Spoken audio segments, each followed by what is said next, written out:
Everyone welcome back to this channel. जैसे कि previous video में हम already chapter 7 conservation of biodiversity के सारे टॉपिक्स को डिस्कस कर चुके थे। इस वीडियो में हम एक फर्स्ट टॉपिक जो हमारा है बायोडाइवर्सिटी के बारे में डिस्कस करेंगे। ठीक है, ब्रीफली इसके बारे में जानेंगे कि ये होता क्या है, इसका डेफिनेशन क्या है और ये क्या काम करता है। ओके, मैं यहाँ पे पहले से ही बता रही हूँ कि इस चैप्टर में जितने भी सेंटेंस है या फिर जितने भी वर्ड्स है उन्हें हमें ब्रीफली समझना होगा। इस चैप्टर बहुत लंबा होने वाला है। सिर्फ यहाँ जो लिखा हुआ है वो ही नहीं, जो मैं बोल रही हूँ उसको भी ध्यान से सुनो और समझो। ठीक है, हर एक वर्ड यहाँ बहुत इम्पोर्टेंट भी है। कम पढ़ेंगे बट आगे आगे वीडियो में सब कुछ कवर कर लेंगे। ठीक है, फर्स्ट देखेंगे हम बायोडाइवर्सिटी के बारे में। The number and variety of plants, animals and other organisms that are living in an ecosystem is called biodiversity. Okay?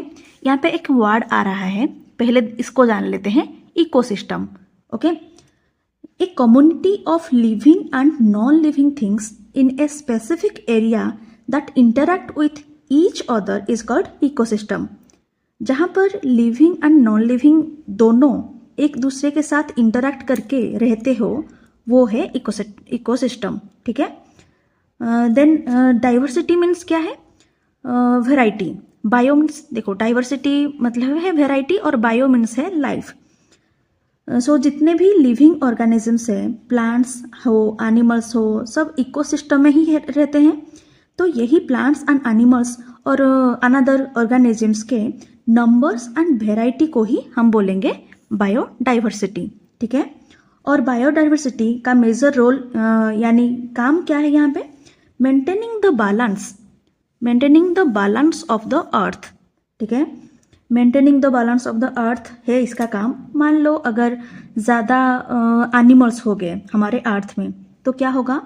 जितने भी प्लांट्स खाने वाले एनिमल्स होते हैं वो तो बिना खाना खाए ही मर जाएंगे, क्योंकि एनिमल्स ज़्यादा हो जाएंगे तो प्लांट्स कम हो जाएंगे। ठीक है, एंड जो फ्लेश यानी मांस खाते हैं, खाने वाले एनिमल्स होते हैं, वो दूसरे एनिमल्स को खा जाएंगे। ऐसे सब कुछ खत्म हो जाएगा। तो ये बैलेंस करने का काम जो होता है वो बायोडाइवर्सिटी का ही होता है।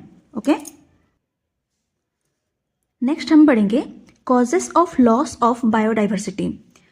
ये से क्या क्या कॉज है, क्या क्या रीजन है जिसकी वजह से बायोडाइवर्सिटी का लॉस हो जा रहा है। ठीक है, पहला पॉइंट ये है हैबिटेट डिस्ट्रक्शन। ये जो हैबिटेट होता है इसका मतलब पहले जान लेते हैं। The natural environment where an organisms live, grows and reproduces. Basically habitat मतलब है घर, होम, जहाँ लिविंग ऑर्गेनिज्म जो होते हैं वो रहते हैं, बढ़ते हैं एंड उनके जैसे एक और को पैदा करते हैं। ठीक है, जैसे हम जहाँ पे हम हमारे घर पे रहते हैं, खाते हैं, पीते हैं, छोटे से बड़े होते हैं और हमारे जैसे दूसरों को भी पैदा करते हैं। ठीक है, वैसे ही इनका भी हैबिटेट है, उनका घर। एंड डिस्ट्रक्शन जो होता है उसका मीनिंग है डैमेज। ठीक है, इसका मतलब है डिस्ट्रॉय और डैमेज। अगर हैबिटेट डैमेज हो जाएगा या फिर डिस्ट्रॉय हो जाएगा तो बायोडाइवर्सिटी तो वैसे ही लॉस होगा ही। ओके, तो ये था तुम्हारा पहला पॉइंट। अब जो हैबिटेट है वो डिस्ट्रॉय होता कैसे है? ट्रीज कट करेंगे, बिल्डिंग्स बनाएंगे, टाउन्स बनाएंगे, फॉरेस्ट को काट कर अगर हम ये सब चीज़ें करेंगे तो हैबिटेट कहाँ से आएगा? उनके लिए घर कहाँ से आएगा? अगर हम ही ह्यूमन बींग अपने ही सारे ज़रूरतें पूरे कर देंगे तो हैबिटेट रहेगा ही नहीं उनके लिए। ठीक है, तो हैबिटेट डिस्ट्रॉय होता है इन सब रीजन की वजह से। ओके, देन सेकंड पॉइंट है हमारा pollution and contamination of ecosystem. ये सिंपल है, पॉल्यूशन अगर होगा इकोसिस्टम में या फिर कोई हार्मफुल चीज़ें अगर होगा हमारे इकोसिस्टम में तो बायोडाइवर्सिटी का लॉस होना ही होना है। ठीक है, देन थर्ड पॉइंट है क्लाइमेट चेंज। क्लाइमेट चेंज मतलब क्या है? पहले देख लेते हैं क्लाइमेट क्या है। एवरेज वेदर और कंडीशन जो होता है of a place over a long period of time, जैसे कि हो गया हमारा सनलाइट, विंड, ह्यूमिडिटी, ऐसे अगर चेंज होता रहेगा, बार बार क्लाइमेट चेंज होता रहेगा लॉन्ग पीरियड के लिए, तो बायोडाइवर्सिटी में लॉस होगा ही होगा। क्योंकि क्लाइमेट चेंज के वजह से जो लिविंग ऑर्गेनिजम्स होते हैं वो भी अपना हैबिटेट चेंज कर लेते हैं, और हर बार चेंज करने की वजह से उनका जो बायोडाइवर्सिटी, मतलब उनका जो हैबिटेट चेंज करने की वजह से बायोडाइवर्सिटी लॉस होता है। ठीक है, तो ये था third point. Then next point है over exploitation of natural resources. Natural resources मतलब वाटर, फॉरेस्ट, वाइल्ड लाइफ, ये सब अगर हमारे ह्यूमन के पॉपुलेशन की वजह से ख़त्म हो जाएगा धीरे धीरे करके, तो बायोडाइवर्सिटी तो वैसे ही लॉस होगा ही। नेक्स्ट पॉइंट है इंट्रोडक्शन ऑफ इन्वेसिव स्पीसीज। पहले इसे शॉर्टली जान लेते हैं कि ये क्या है। देखो, मान लो तुम्हारे घर पे कोई एक गेस्ट आया है, ठीक है, और वो कभी जाएगा ही नहीं, और उल्टा अपने जो उस गेस्ट के जो फैमिली मेम्बर्स हैं उन्हें भी बुला लेगा तुम्हारे घर पे। धीरे धीरे करके वो तुम्हारा खाना खाएंगे, तुम्हारे घर पे रह लेंगे, तुम्हारे लिए कोई जगह भी नहीं छोड़ेंगे, खाने के लिए कुछ खाना भी नहीं छोड़ेंगे। ठीक है, ऐसे करके तुम अपने ही घर से आउट हो जाओगे और वो तुम्हारे घर पे इन हो जाएंगे, सेटल हो जाएंगे पूरी तरह से।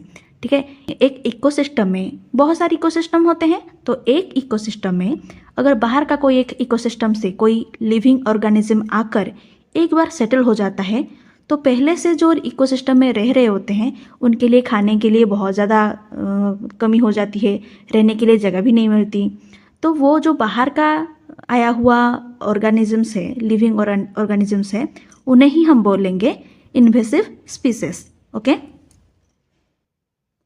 देन ये जो 5 कॉजेस हैं, ठीक है, 5 causes of loss of biodiversity का जो 5 कॉजेस हम पढ़ चुके हैं ऑलरेडी, इन सब को क्या बोला जाता है? Disruption of ecosystem functioning and services. Okay, इन 5 को बोला जाता है। I hope you all understood. See you in the next video. Bye.